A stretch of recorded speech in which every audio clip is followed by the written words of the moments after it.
Assalamualaikum warahmatullahi wabarakatuh. Nama saya Selika Lista Tritias Puspita dari kelas 11 IPS 4. Di sini saya akan menjelaskan rangkuman saya tentang usaha para pemimpin bangsa Indonesia dalam memajukan wilayah kelautan Indonesia.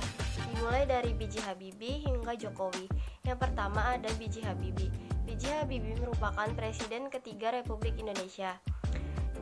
B.J. Habibie tidak hanya berjasa besar dalam dunia kedirgantaraan nasional, tetapi juga berandil besar dalam pengembangan wilayah kemaritiman nasional. Muhammad Abdi Suhufan memaparkan bahwa B.J. Habibie juga turut berjasa dalam mengembangkan PT PAL dan BUMN Indonesia yang bergerak di bidang industri galangan kapal dan proyek besarnya yaitu pembangunan jembatan Barelang. Dengan demikian, peninggalan Habibie untuk pembangunan maritim sangat signifikan.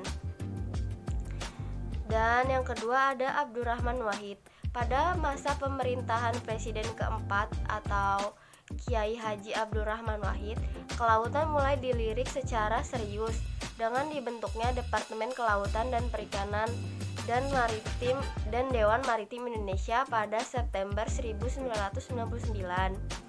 Dalam pengembangan kelautan dan kemaritiman, Gus Dur juga berani mengalokasikan anggaran yang sebelumnya hanya 600 miliar menjadi 77 triliun.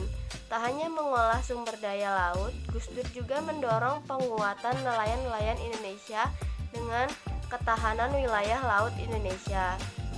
Dan yang ketiga ada Megawati. Pada tahun 2001, tepatnya tanggal 27 Desember 2001, bertempat di Pulau Rakyat Sunda Kelapa, Jakarta, Presiden Republik Indonesia Megawati Soekarnoputri mencanangkan seruan Sunda Kelapa. Pada intinya, seruan tersebut mengajak seluruh bangsa Indonesia untuk bersama-sama membangun kekuatan maritim atau kelautan dengan berlandaskan pada kesadaran penuh bahwa bangsa Indonesia hidup di negara kepulauan terbesar di dunia dengan alam laut yang kaya akan berbagai sumber daya alam. Pada seruan Sunda Kelapa menyatakan meliputi 5 pilar program pembangunan kelautan, yaitu yang pertama, membangun kembali wawasan bahari, menegakkan kedaulatan secara nyata di laut, mengembangkan industri dan jasa maritim secara optimal dan lestari bagi sebesar-besarnya kemakmuran rakyat, mengelola kawasan pesisir laut dan pulau kecil, dan mengembangkan hukum nasional di bidang maritim.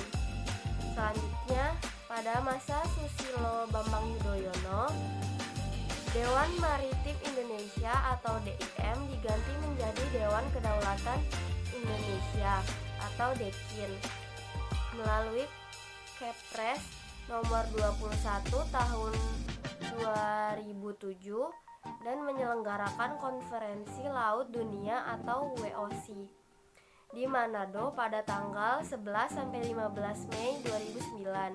Kegiatan ini merupakan inisiatif Indonesia dalam forum internasional yang ditunjukkan bagi para pemimpin dunia dan pengambilan keputusan untuk mengembangkan kolaborasi internasional dan membuat komitmen bersama dalam menghadapi isu kelautan dunia dan sekaligus masalah perubahan iklim global.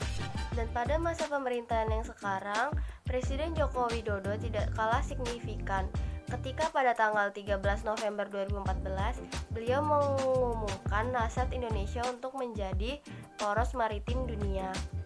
Untuk itu, Indonesia akan membangun kembali budaya maritim, menjaga dan mengelola sumber daya laut, memprioritaskan pembangunan infrastruktur maritim, membangun pertahanan maritim untuk menjaga kedaulatan dan kekayaan maritim, serta melalui diplomasi maritim mengajak mitra-mitra Indonesia untuk bekerja sama dalam bidang kelautan dan menjadikan sumber konflik di laut seperti pencurian ikan, penyeludupan, perampokan laut, dan sengketa wilayah.